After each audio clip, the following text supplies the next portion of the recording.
Hello friends, welcome to my YouTube channel MPR exams. तो friends, आज हम परिसंचरण तंत्र के जितने भी व्यापम में प्रीवियस ईयर क्वेश्चन आए उन क्वेश्चन को देखेंगे। तो फ्रेंड्स, चैनल पे नए हो तो चैनल को लाइक शेयर और सब्सक्राइब जरूर कीजिए। तो चलिए फ्रेंड्स, आज हम परिसंचरण तंत्र के जितने भी प्रीवियस ईयर क्वेश्चन हैं उन सभी क्वेश्चन को देखेंगे। तो चलिए क्लास को करते हैं स्टार्ट। चलिए पहला क्वेश्चन देखते हैं। एक बड़ी रक्तवाहिका जो हृदय से शरीर के अन्य भागों तक रक्त पहुंचाती है, नाड़ी, धमनी, कोशिका या नस। तो एक बड़ी रक्तवाहिका जो हृदय से शरीर के अन्य भागों तक रक्त पहुंचाती है उसे हम कहते हैं धमनी। और धमनी हमेशा शुद्ध रक्त हमारे शरीर में हृदय तक पहुंचाती है। हृदय से शरीर के अन्य भागों तक शुद्ध रक्त पहुंचाती है। और शुद्ध रक्त को याद करने की ट्रिक है कि जो हाथी होता है, हाथी हमेशा शाकाहारी होता है। और हाथी कैसे चलता है? दम दम। तो हाथी शाकाहारी होता है, इसलिए इसमें शुद्ध रक्त होता है। तो हाथी धम्म धम्म से चलता है, तो शुद्ध रक्त धमनियों में बहता है। बंद प्रकार के परिसंचरण तंत्र में रक्त किसमें बंद होता है? कंकाल में, सीरा कोटर में, वाहिनियों में और हृदय में। तो बंद प्रकार के परिसंचरण तंत्र में रक्त वाहिनियों में बंद रहता है। इसका आंसर आएगा वाहिनियों में बंद रहता है। और यह मनुष्य, मेंढक, भेड़, बकरी, केचुए आदि में बंद परिसंचरण तंत्र पाया जाता है। निम्नलिखित में से जंतुओं के किस वर्ग में हृदय ऑक्सीजन रहित रक्त को पंप करता है, जिसमें ऑक्सीजन नहीं होता है? तो भाई वह होता है मछलियों में, फिश में होता है। और इसमें हमेशा हृदय के दो कक्ष होते हैं। और ये हृदय जो पंप करता है, ये रक्त को गिल्स के द्वारा पंप करता है। फेफड़ों का आवरण है प्लूरा, पेरिकार्डियम, एपिग्लाटिस और कैप्सूल। तो जो भाई फेफड़ों का आवरण है यह प्लोरा कहलाता है। फेफड़ों का आवरण प्लूरा कहलाता है। तो भाई फेफड़े पे जो, और जो ये पेरिकार्डियम है, ये फेफड़े पर झिल्ली का आवरण होता है। ये फेफड़े पर झिल्ली का आवरण होता है, पेरिकार्डियम। तो इसका आंसर आएगा फेफड़ों का आवरण प्लूरा कहलाता है। फेफड़ों से आने वाले रक्त में की मात्रा फेफड़ों में प्रवेश करने वाले रक्त की तुलना में अधिक होती है। CO2, O2, दोनों या इनमें से कोई नहीं। तो भाई फेफड़े से आने वाले रक्त में कार्बन डाइऑक्साइड की मात्रा फेफड़ों में प्रवेश करने वाले रक्त की तुलना में अधिक होती है, कार्बन डाइऑक्साइड की मात्रा। स्तनधारियों में ऑक्सीजन युक्त रक्त हृदय में प्रवेश करता है दाएं आलिंद में, बाएं निलय में या बाएं आलिंद में। तो इसका आंसर आएगा बाएं आलिंद से। स्तनधारियों में ऑक्सीजन युक्त रक्त बाएं आलिंद में प्रवेश करता है सबसे पहले। निम्नलिखित में से कौन सी रुधिर वाहिका सामान्यतः यूरिया की अधिक मात्रा ले जाती है? यकृत निवाहिका शिरा, यकृत शिरा, वक्र शिरा और आएगा यकृत धमनी। तो जो यकृत शिरा है, ये यकृत से बनने वाली यूरिया वक्र में ले जाती है, यकृत शिरा। इसका आंसर आएगा यकृत शिरा। यकृत शिरा यकृत में बनने वाली यूरिया वक्र में ले जाती है और इसमें ही ब्लड को छाना जाता है। प्रकुंचन सिस्टोलिक और प्रसारक डायस्टोलिक दाब का अंतर है हृदय स्पंदन, नाड़ी दाब, रक्तचाप या रक्त में शर्करा की मात्रा। तो इसका आंसर आएगा नाड़ी दाब। सिस्टोलिक एवं डायस्टोलिक दाब का अंतर नाड़ी दाब है। और इसकी जो दर होती है ये 120 से 80 होती है। हृदय के ऊपरी दो कोष्ठ क्या कहलाते हैं? भाई हृदय के ऊपरी दो कोष्ठ परिकोष्ठ कहलाते हैं और निचले दो कोष्ठ निलय कहलाते हैं। फुटबॉल खेलने के बाद रामू को थकान महसूस हुई और वह तेजी से सांस लेने लगा। इसका क्या संभव वैज्ञानिक कारण हो सकता है? भोजन जो उसने ग्रहण किया है वो खत्म हो जाएगा, रक्त संचरण पर्याप्त नहीं है, ऊर्जा निर्माण के लिए ऑक्सीजन की आपूर्ति पर्याप्त नहीं है, पसीने के द्वारा उसने बहुत सा पानी खो दिया है। तो भाई ऊर्जा निर्माण के लिए उसकी ऑक्सीजन की आपूर्ति पर्याप्त नहीं है उसके पास, इसलिए उसे थकान महसूस होती है।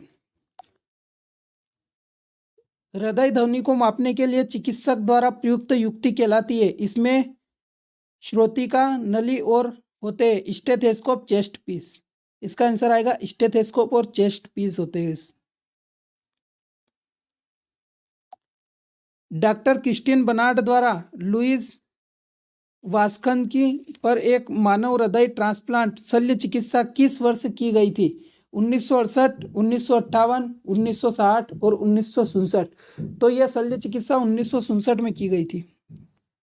ये एमपीएसआई में वही 2016 में क्वेश्चन आया था।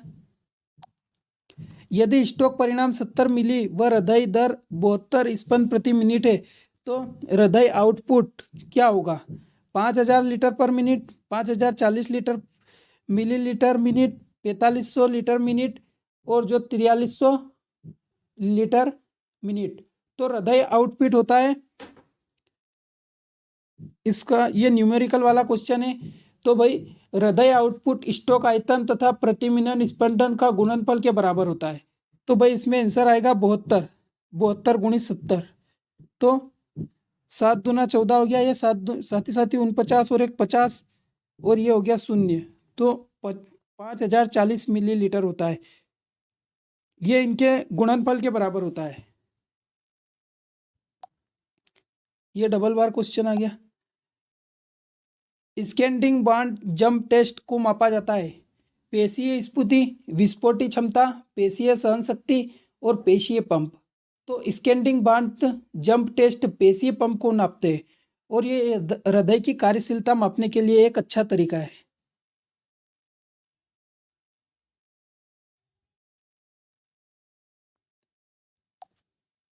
रक्त फेफड़ों से ध्वनि में किसके द्वारा प्रेस किया जाता है?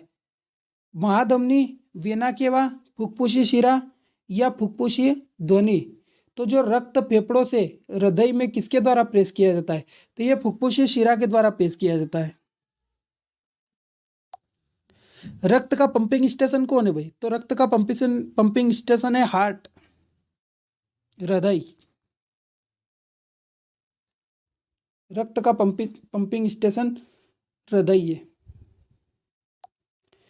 एक पट्टी पर स्थित एक जल बूंद पट्टी की बारीक सिराओं का आवर्तित प्रतिबिंब बनाती है। यह कारण है अपवर्तन, विकिरण, रेखीय संचरण या परावर्तन। तो यह भाई अपवर्तन का उदाहरण है। हृदय, धमनियां तथा सिराओं एक साथ कार्य करती है। यह संगठन किस स्तर का है? ऊतक, अंग प्रणाली, कोशिका और अंग। तो यह अंग प्रणाली का सिस्टम है भाई।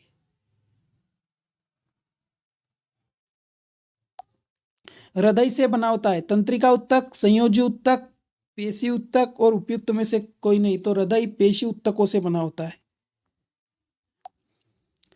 विऑक्सीजनित रुधिर परिवहन न करने वाली सिरा है। विऑक्सीजनित रुधिर मतलब अशुद्ध रक्त, ऑक्सीजन जिसमें ऑक्सीजन नहीं होता है उसमें कार्बन डाइऑक्साइड होती है, मतलब अशुद्ध रक्त। तो अशुद्ध रक्त परिवहन न करने वाली सिरा है। तो भाई अशुद्ध रक्त परिवहन न करने वाली सिरा है फुफ्फुस शिरा या पाल्मोनरी वेन। इसमें शुद्ध रक्त पंप करता है। निम्नलिखित में से एक रक्त वाहिका में विऑक्सीजनित रुधिर होता है? महाधमनी, फुफ्फुस शिरा, फुफ्फुस धमनी या हृदय धमनी। तो इसका आंसर आएगा विऑक्सीजनित रक्त या अशुद्ध रक्त होता है शिरा में। तो इसका आंसर आएगा फुफ्फुस शिरा। विऑक्सीजनित रुधिर परिवहन, ये डबल क्वेश्चन आ गया। विऑक्सीजनित रुधिर परिवहन न करने वाली शिरा कौन सी है? तो भाई ये है फुफ्फुस शिरा।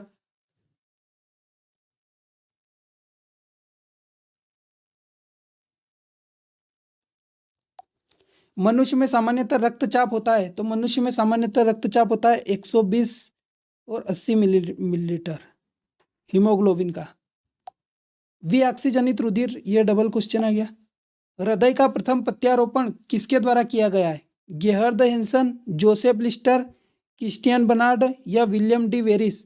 तो हृदय का प्रथम प्रत्यारोपण ये किया गया था क्रिस्टियन बर्नार्ड द्वारा और यह किया गया था 3 दिसंबर 1947 को, 1967 को, 3 दिसंबर 1967 को किया गया था क्रिस्टियन बर्नार्ड के द्वारा हृदय का प्रथम प्रत्यारोपण। इसमें 25 वर्षीय महिला का हृदय 53 वर्षीय लेविस वानास्की को प्रत्यारोपित किया गया था।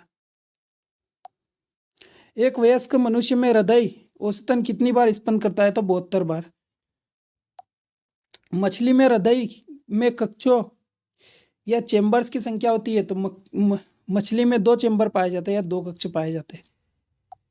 मानव मस्तिष्क का सबसे बड़ा भाग कौन सा है? तो मानव मस्तिष्क का सबसे बड़ा भाग है सेरेब्रम, और ये है अग्र मस्तिष्क का भाग। सेरेबेलम है ये पश्च मस्तिष्क का भाग होता है, और ये सेरेब्रम है ये अग्र मस्तिष्क का भाग होता है, और इसमें भूख प्यास एवं सभी भावनात्मक क्रिया जैसे याददाश्त आदि को यह नियंत्रित करता है, और यह लगभग मस्तिष्क का 70% भाग होता है। मानव का हृदय कितने खंडों में विभाजित होता है? तो मानव का हृदय 4 खंडों में विभाजित होता है। इसका आंसर आएगा 4 खंड। दाया अलिंद बाया निलय, और बाया अलिंद और दाया निलय 4 कोष्ठों या 4 चेम्बर में मानव का हृदय ये खंडित होता है। तो भाई वीडियो कैसा लगा कमेंट करके जरूर बताएं।